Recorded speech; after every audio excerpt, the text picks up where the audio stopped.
Students, आज के इस वीडियो में हम व्यष्टि अर्थशास्त्र से रिलेटेड टॉपिक परिवर्तनशील अनुपातों के नियम का अध्ययन करेंगे।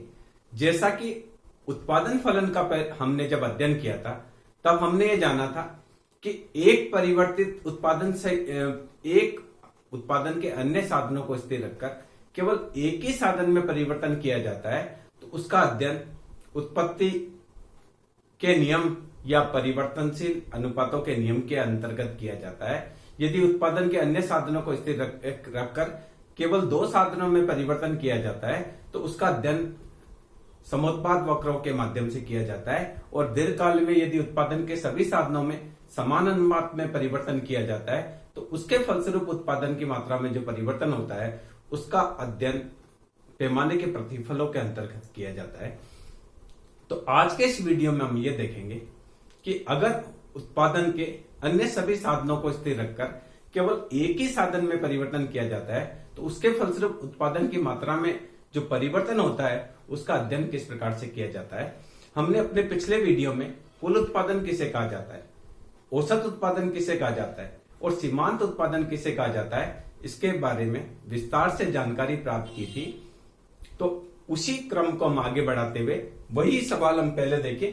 पहले आपको मैं थोड़ा सा एक बता देता हूं, उत्पत्ति वृद्धि नियम किसे कहते हैं, उत्पत्ति समता नियम कैसे कहते हैं और उत्पत्ति ह्रास नियम किसे कहते हैं। उसके बाद हम उत्पत्ति ह्रास नियम या परिवर्तनशील अनुपातों का नियम भी इसे कहा जाता है, उसके विस्तार से अध्ययन करेंगे। तो देखिए, मान लीजिए पूंजी की मात्रा को स्थिर रखते हैं और श्रम की मात्रा में परिवर्तन करते हैं 0, 1, 2, 3, 4 और टोटल प्रोडक्शन है वो टोटल प्रोडक्शन सपोज कीजिए ऐसा आता है 10 के बाद आता है 25, 50, 100। इसका मतलब है कि मार्जिनल प्रोडक्शन, यहां देखिए हम यहां करते हैं, इसको देखिए मैं वापस आपको बताता हूं ताकि अच्छे से आपको समझ में आए। मान लीजिए मशीन की मात्रा फिक्स है, कैपिटल फिक्स है 5, 5, 5, 5, लेबर यहां 0 है, 1 है, 2 है, 3 है और ये 4 है। टोटल प्रोडक्शन हम लेबर भी देख सकते हैं क्योंकि लेबर का ही प्रोडक्शन हो रहा है, ये टोटल प्रोडक्शन हम लिख सकते हैं 0, 10, 25, 50 और 100।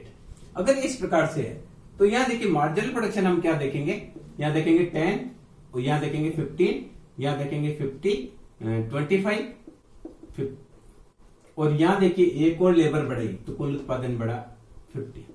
तो यहां देखिए इस स्थिति में सीमांत उत्पादकता बढ़ती हुई है। एवरेज प्रोडक्टिविटी अगर हम देखेंगे तो 10 डिवाइडेड बाय 10 ये 12.5, ये 16.67, ये 25। क्या किया, 100 से 4 को डिवाइड किया, 100 डिवाइडेड बाय 4, 50 डिवाइडेड बाय 3। तो ऐसी स्थिति में देखिए एवरेज प्रोडक्टिविटी ऑफ लेबर बढ़ रही है और मार्जिनल प्रोडक्टिविटी ऑफ लेबर भी बढ़ रही है। इसको बोलेंगे उत्पत्ति वृद्धि नियम। क्या होता है उत्पत्ति वृद्धि नियम? जब अल्पकाल में उत्पादन के अन्य सभी साधनों को स्थिर रखकर किसी एक साधन में परिवर्तन के फलस्वरूप उत्पादन में बढ़ते हुए क्रम में वृद्धि होती है, यानी औसत व सीमांत उत्पादन बढ़ता हुआ होता है, तो ऐसी स्थिति में हम बोलेंगे कि उत्पत्ति वृद्धि नियम लागू हो रहा है। अगला देखिए, तो उत्पत्ति वृद्धि नियम में औसत उत्पादन बढ़ रहा है। देखिए 10 से 20, 12.5, 16.67, पर इससे सीमांत उत्पादन इससे तेज बढ़ रहा है। यहाँ 2.5 बढ़ा, ये 5 बढ़ा, ये 4 बढ़ा, ये 10 बढ़ा, ये 9 के आसपास बढ़ा, ये 25 बढ़ा। तो ये उत्पत्ति वृद्धि नियम है, यानी जिस अनुपात में हम साधन में परिवर्तन कर रहे हैं उत्पादन में उससे ज्यादा अनुपात में परिवर्तन हो रहा है तो इसको उत्पत्ति वृद्धि नियम कहेंगे। अब ऐसा हो सकता है कि जिस अनुपात में हम लेबर में चेंज कर रहे हैं उसी अनुपात में उत्पादन बढ़ रहा है, यानी हम जैसे जैसे एक लेबर बढ़ा रहे हैं, एक लेबर उत्पादन 10, 2 लेबर उत्पादन 20, 3 लेबर उत्पादन 30, 4 लेबर उत्पादन 40। इसका मतलब श्रम की सीमांत उत्पादकता फिक्स है। 20 से 10 गया 10, 30 से 20 गया 10, 40 से 30 गया 10। एवरेज प्रोडक्टिविटी ऑफ लेबर भी कांस्टेंट है 10, 20 divided by 2 10, 30 divided by 3 10, 40 divided by 4 10। उत्पत्ति क्षमता नियम में क्या होगा, एवरेज प्रोडक्टिविटी ऑफ लेबर और marginal productivity of labour constant होगी। इसको बोलेंगे उत्पत्ति समता नियम। क्या बोलेंगे? जब अल्पकाल में उत्पादन के अन्य साधनों को स्थिर रखकर एक ही साधन में परिवर्तन किया जाता है और उत्पादन में समान अनुपात में परिवर्तन होता है, यानी अर्थात परिवर्तनशील साधन की प्रत्येक इकाई की सीमांत उत्पादकता बराबर होती है, तो हम बोलेंगे इस स्थिति में उत्पत्ति समता नियम लागू होते हैं। तीसरी चीज देखिए, अगर उत्पादन पहले से गिरता हुआ होता है तो उत्पत्ति ह्रास नियम होता है। इसके बारे में बात कर लेते हैं, फिर हम अपने परिवर्तनशील अनुपातों का नियम की बात करेंगे। मान लीजिए उत्पादन है, यहां हुआ 10, 10 के बाद 18, 18 के बाद 24, उसके बाद 28। तो यहां देखिए मार्जिनल प्रोडक्टिविटी ऑफ लेबर या 10 है या 8 ही बढ़ा, यानी पहले लेबर ने 10 का प्रोडक्शन किया, दूसरे ने 8 ही बढ़ाए, तीसरे ने 6 और फोर्थ ने 4, यानी एवरेज प्रोडक्टिविटी, मार्जिनल प्रोडक्टिविटी गिरती हुई है।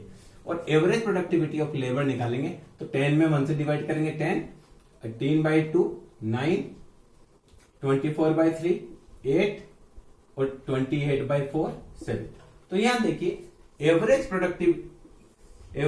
प्रोडक्टिविटी ऑफ लेबर गिर रही है, धीरे गिर रही है, 10 के बाद 9, 9 के बाद 8, 8 के बाद 7, पर मार्जिनल प्रोडक्टिविटी ऑफ लेबर तेजी से गिर रही है 10 से। ये देखिए ये 1 कम होती है, 2 कम होती है, फिर ये 1 कम होती है, 2 कम होती है, फिर 1 कम होती है, 1 2, तो मार्जिनल प्रोडक्टिविटी ऑफ लेबर यूं नीचे की तरफ गिरेगी। यानी एवरेज प्रोडक्टिविटी ऑफ लेबर से मार्जिनल प्रोडक्टिविटी ऑफ लेबर तेज गिरेगी, इसको बोलेंगे उत्पत्ति ह्रास नियम। ये 3 प्रकार के उत्पत्ति के नियम होते हैं। तो आज के इस वीडियो में हम उत्पत्ति ह्रास नियम की आधुनिक व्याख्या या हम बोल सकते हैं परिवर्तनशील अनुपातों के नियम की व्याख्या करेंगे। तो क्या होता है परिवर्तनशील अनुपातों का नियम, इस पर हम डिस्कस करेंगे। सबसे पहले मैं आपको एक वही डायग्राम लेता हूं जो हमने पहले वाले वीडियो में देखा था, सेम वो का वही हम बनाते हैं। तो यहां देखिए मैंने लिया स्थिर साधन मशीन 5 5 5, लेबर में चेंज कर रहे हैं, 0 labour, 1 labour, 2 labour, 3 labour, 4 labour, 5 labour, 6 labour. Total productivity of labour 0 5 12 21 28 30 30 28। Marginal productivity of labour देखेंगे 5 7, पहले वाले वीडियो में यही हमने एग्जांपल लिया था, 9 7 2 0 -2। Average productivity of labour 5 12/2 6 30 21/3 7 28/4 7 30/5 6 30/6 5 and 4। ये हमने वही एग्जांपल लिया है ताकि आप हर बार कंफ्यूज ना हो, इसलिए मैंने वो का वही एग्जांपल बनाया है ताकि इसी से हम बात करेंगे। पहले हम जान लेते हैं कि उत्पत्ति ह्रास नियम या परिवर्तनशील अनुपातों का नियम कहते किसे हैं। तो देखिए कुछ इकोनॉमिस्ट का मानना है कि अल्पकाल में अगर उत्पादन के अन्य सभी साधनों को स्थिर रखकर केवल एक ही साधन में परिवर्तन किया जाता है तो उसके फलस्वरूप उत्पादन की मात्रा में जो परिवर्तन होता है उसका अध्ययन परिवर्तनशील अनुपातों के नियम के अंतर्गत करते हैं। यानी आधुनिक अर्थशास्त्री क्या कहते हैं कि उत्पादन फलन के रूप में उत्पत्ति ह्रास नियम एक सार्वभौमिक सत्य है, अर्थात कुछ समय के लिए जैसे जैसे हम एक एक अन्य साधन को स्थिर रखकर एक साधन को बढ़ाएंगे, हो सकता है कुछ समय के लिए सीमांत उत्पादक बढ़ता हुआ हो, पर अंततोगत्वा सीमांत उत्पादन गिरता हुआ ही होगा। यानी उत्पत्ति ह्रास नियम ही लागू होता है। स्टार्टिंग में कुछ समय के लिए उत्पत्ति वृद्धि नियम लागू हो सकता है, पर उत्पत्ति ह्रास नियम ये बताता है कि अगर अल्पकाल में अगर उत्पादन के अन्य सभी साधनों को स्थिर रखकर केवल एक ही साधन में परिवर्तन किया जाता है तो परिवर्तनशील साधन की सीमांत उपयोगिता एक समय के बाद आवश्यक रूप से नीचे गिरती है, यानी उनकी सीमांत उत्पादकता गिरती हुई होती है। इससे ही उत्पत्ति ह्रास नियम की संज्ञा दी जाती है। अब देखिए इसको परिभाषित करने का प्रयास करते हैं कि उत्पत्ति ह्रास नियम क्या है। इसके लिए स्टिगलर ने परिभाषा दी है, यदि उत्पत्ति के अन्य सभी साधनों को स्थिर रखकर किसी एक साधन की समान इकाइयां जोड़ी जाए तो एक सीमा के बाद सीमांत उत्पत्ति परिवर्तनशील साधन की सीमांत उत्पत्ति गिरती हुई प्राप्त होगी। इसे ही परिवर्तनशील अनुपातों का नियम या उत्पत्ति ह्रास नियम कहा जाता है। इसी प्रकार से श्रीमती जॉन रॉबिन्सन का कहना था कि उत्पत्ति ह्रास नियम यह बताता है कि किसी एक उत्पत्ति के साधन की मात्रा को स्थिर रखा जाए वह अन्य साधनों की मात्रा में उत्तरोत्तर वृद्धि करती जाए। यानी देखिए, हमने जैसे इसको स्थिर रखा है, पहले इसको परिभाषा को सुन लीजिए, फिर हम डिस्कस करेंगे। श्रीमती जॉन रॉबिन्सन क्या कहती है कि उत्पत्ति ह्रास नियम यह बताता है कि उत्पत्ति के अन्य साधनों की मात्रा को स्थिर रखकर केवल एक ही साधन की मात्रा में उत्तरोत्तर वृद्धि की जाए तो एक निश्चित बिंदु के बाद जो परिवर्तित साधन है उसकी उत्पत्ति गिरती हुई दर से उसका उत्पादन मतलब यानी एक निश्चित बिंदु के बाद उत्पादन में घटती हुई दर से वृद्धि होगी। ये उत्पत्ति ह्रास नियम कहलाता है। ये क्या कह रहा है कि उत्पादन के अन्य साधन को स्थिर रख लिया। हमने क्या किया, कैपिटल को स्थिर रख लिया, केवल हम लेबर की मात्रा में चेंज कर रहे हैं। तो देखिए, स्टार्टिंग में भले सीमांत उत्पादन बढ़ता हुआ है, ये 5 है, यहां से यहां 7 बढ़ा, यहां से यहां 9 बढ़ा, पर एक लिमिट के बाद सीमांत उत्पादन गिरेगा। ये सार्वभौमिक सत्य है, ये परिवर्तनशील अनुपातों का नियम बताता है। अब देखिए, इसका हम चित्र बनाएंगे, फिर हम बात करेंगे।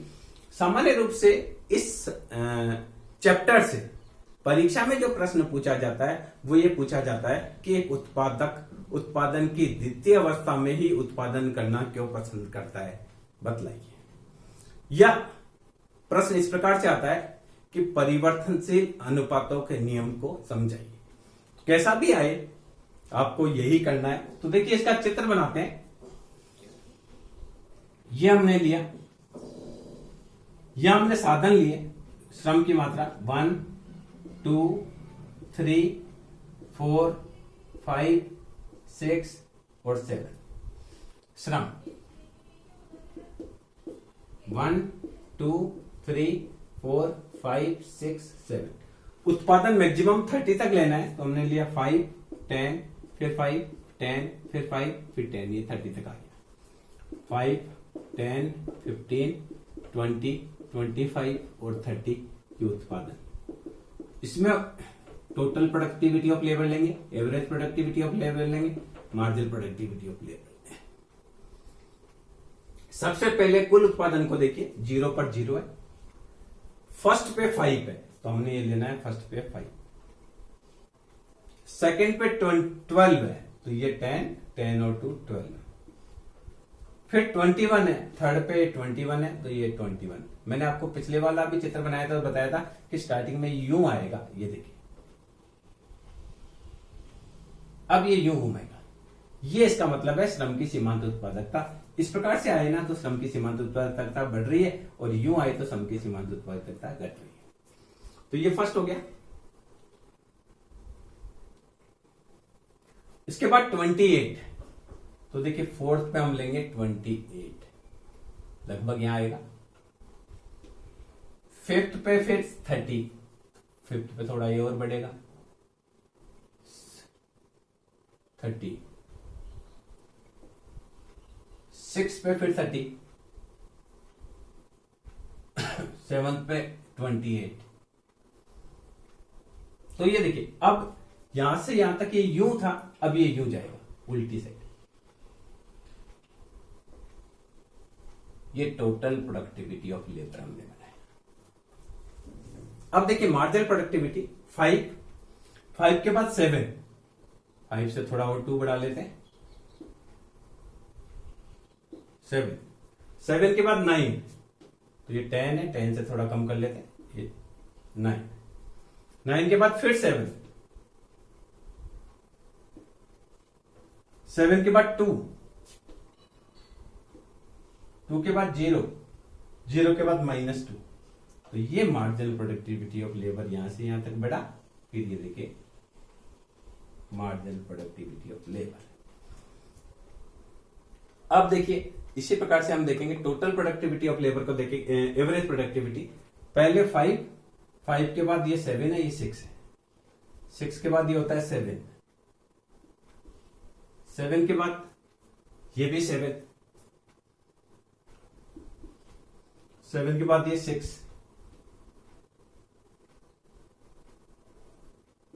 6 के बाद 5,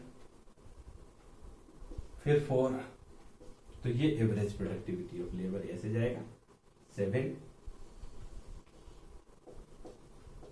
अब देखिए उत्पादन की 3 अवस्थाएं होती है। पहली अवस्था ये जहां आपस में दोनों काट रहे हैं,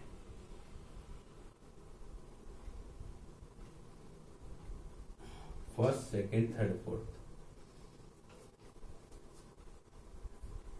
फर्स्ट, सेकंड, थर्ड, फोर्थ, 28। तो यहां देखिए ये प्रथम अवस्था, या शून्य होगा, वहां से एक नया लेंगे,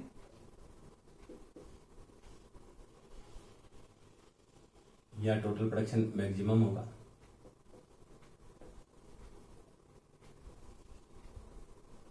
देखिए अब ये उत्पादन की ये प्रथम अवस्था है, इसको द्वितीय अवस्था बोलेंगे, इसको तृतीय अवस्था बोलेंगे। इसको बोलेंगे प्रथम अवस्था, इसको बोलेंगे तृतीय अवस्था, इसको बोलेंगे मोड़ का बिंदु। यहां बोलेंगे मोड़ का बिंदु, इसको लिखेंगे सीमांत उत्पादन का यहां से चेंज हो रही है, इसलिए इसको मोड़ का बिंदु कहते हैं। अब प्रश्न जो आता है वो प्रश्न ये आता है कि एक उत्पादक की उत्पादन की द्वितीय अवस्था में ही उत्पादन करना क्यों पसंद करता है। इसके बारे में हम चर्चा करेंगे। सबसे पहले हम बात कर लेते हैं इस नियम की मान्यताएं क्या है, उसके बाद हम देखेंगे कि प्रथम अवस्था की क्या स्थिति है, द्वितीय अवस्था की क्या स्थिति है, तृतीय अवस्था की। सबसे पहले इसकी मान्यता है कि उत्पादन के अन्य सभी साधनों को स्थिर रखा जाता है, केवल एक ही साधन में परिवर्तन किया जाता है। दूसरी चीज, उत्पादन के साधनों में समान अनुपात में परिवर्तन संभव है, यह माना जाता है। यानी हम क्या कर रहे हैं, जो भी नई लेबर ले रहे हैं वो समान कार्य क्षमता वाली है, पर मशीन के इसके साथ में इसकी मार्जिनल प्रोडक्टिविटी चेंज होती है। यानी समान लेबर ले रहे हैं, हर लेबर को एक चेंज कर रहे हैं। इसके अलावा परिवर्तनशील साधन की सभी इकाइयां समान है, और उत्पादन की तकनीक में कोई भी परिवर्तन नहीं किया जाता है, और ये नियम केवल अल्पकाल में ही लागू होता है, दीर्घकाल में नहीं लगता है। यानी मूल रूप से हमने 4-5 मान्यताएं ली। पहली तो उत्पादन के अन्य सभी साधनों को स्थिर रखा जाता है, केवल एक साधन में परिवर्तन किया जाता है। इसके अलावा उत्पादन के साधनों के अनुपात में परिवर्तन संभव है। यहां देखिए अनुपात में परिवर्तन है, एक लेबर के साथ 5 मशीन है, ये देखिए 5 मशीन के साथ 1 लेबर है, यहाँ 5 मशीन के साथ 2 लेबर है, यहाँ 5 मशीन के साथ 3 लेबर है, यहाँ 5 मशीन के साथ 4 लेबर है। तो ये अनुपात बदलता रह रहा है, पहली चीज। दूसरी चीज,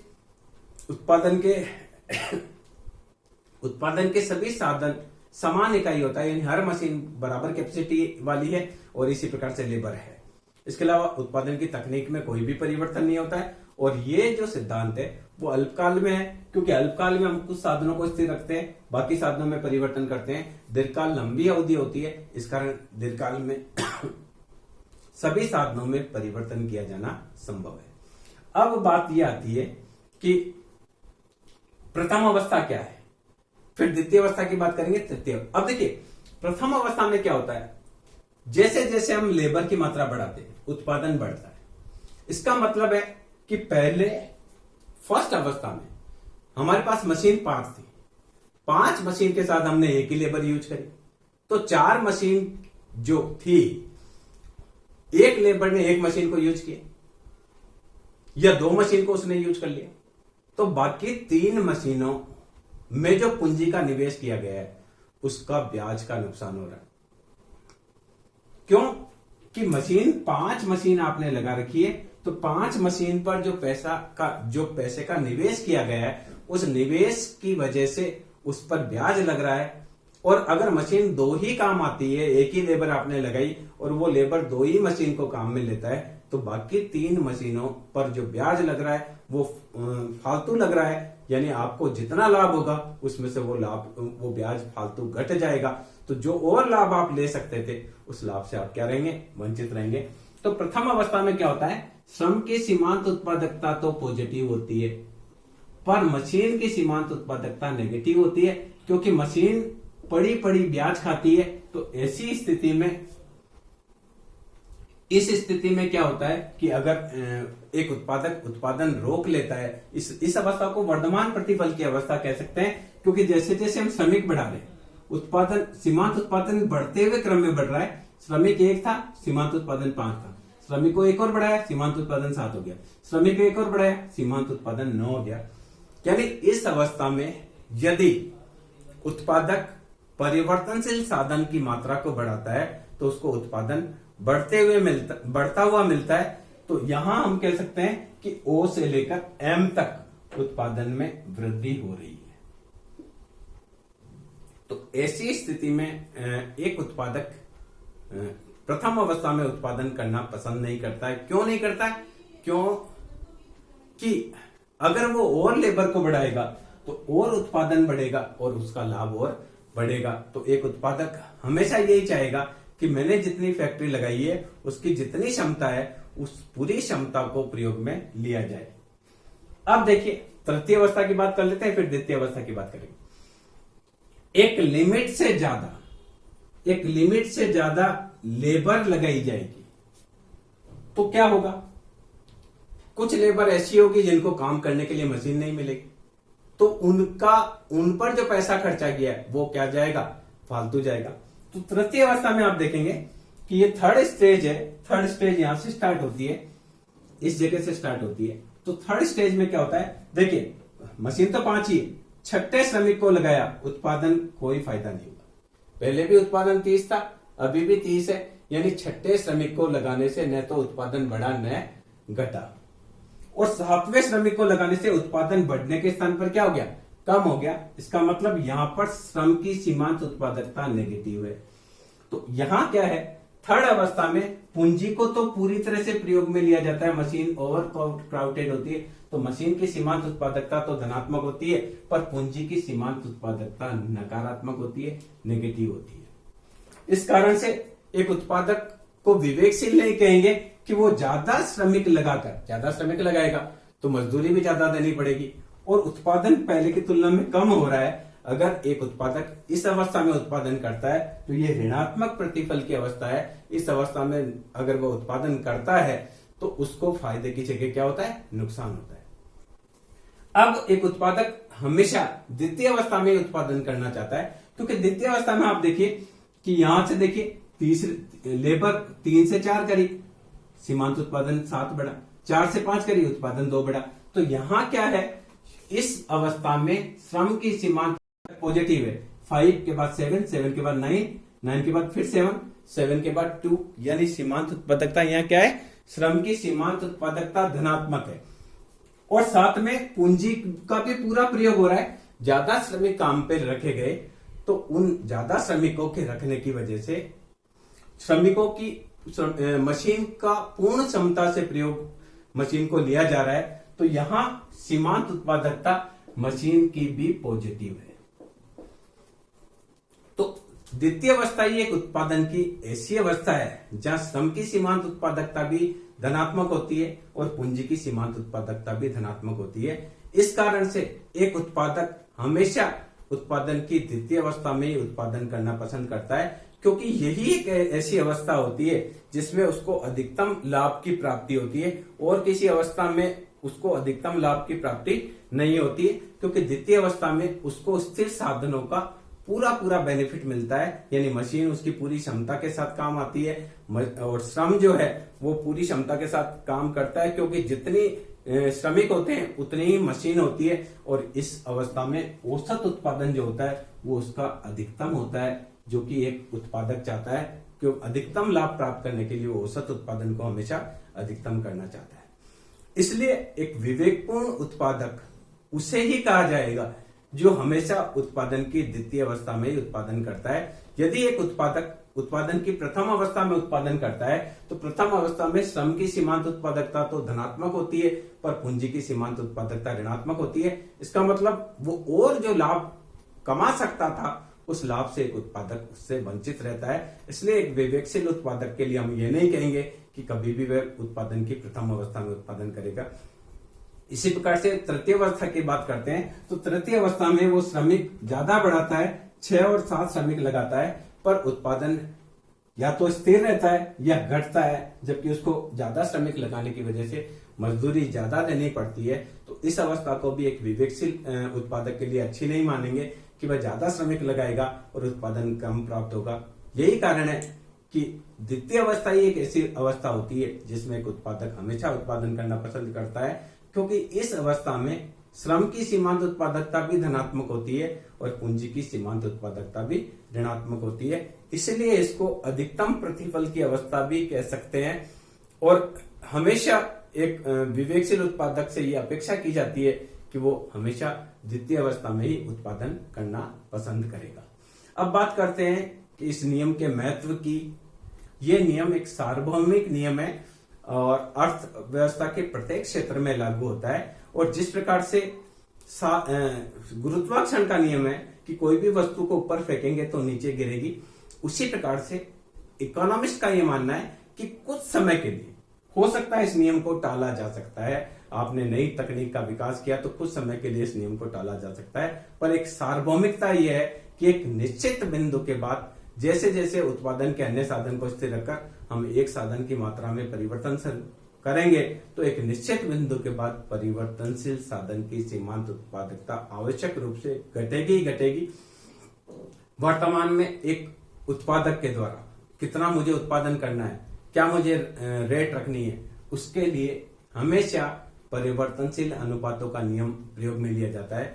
बड़ी बड़ी कंपनियां अपनी लागत को कम करने के लिए लगातार रिसर्च सेक्शन रखती है जो ये रिसर्च करता है कि लागत को किस प्रकार से कम किया जाए, क्योंकि बड़ी बड़ी कंपनियों को पता है कि अगर लागत को कम किया जाएगा तो लाभ की मात्रा बढ़ेगी, तो वो लगातार इसके लिए शोध करते रहते हैं। इसी प्रकार से सरकार के द्वारा जो निर्णय लिया जाता है, करारोपण से संबंधित निर्णय, अनुदान से संबंधित निर्णय या आर्थिक नीति के निर्धारण से संबंधित निर्णय, उसमें भी परिवर्तनशील अनुपातों के नियम को ध्यान में रखा जाता है कि सरकार प्राय ये करती है कि एक उत्पादक जो द्वितीय अवस्था में उत्पादन कर रहा है वही सार्वभौमिक अवस्था है।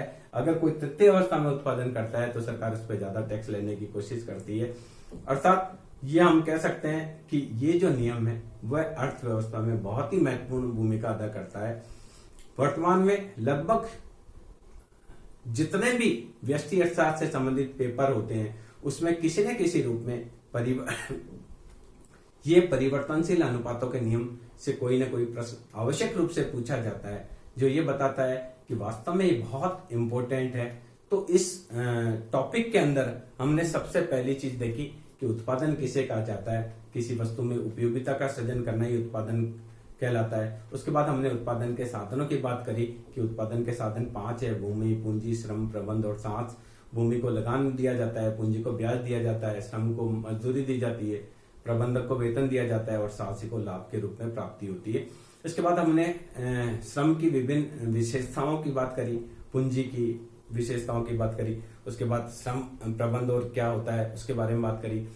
उसके बाद सीमांत उत्पादन क्या होता है, किसी साधन की एक अतिरिक्त इकाई के प्रयोग करने की वजह से कुल उत्पादन में जो परिवर्तन होता है उसे सीमांत उत्पादन कहते हैं। इसके बाद हमने औसत उत्पादन को जाना कि किसी कुल उत्पादन में इकाइयों की श्रम की इकाइयों की संख्या का भाग देने से औसत उत्पादन की प्राप्ति होती है, वो चीज जानी। उसके बाद हमने ये भी जाना कि परिवर्तनशील अनुपातों का नियम क्या होता है। मैं समझता हूँ इस वीडियो के माध्यम से आप अच्छी तरह से समझ पाए होंगे कि परिवर्तनशील अनुपातों का नियम क्या है। आप अपनी परीक्षा में इसको अच्छे से कर पाएंगे, ऐसा मेरा विश्वास है। आप इस वीडियो को अगर एक बार में नहीं समझ में आए तो मैं आपसे गुजारिश करूंगा कि इस वीडियो को आप दोबारा देखें, आपको बहुत अच्छे से समझ में आ जाएगा कि परिवर्तनशील अनुपातों का नियम क्या है। Thank you.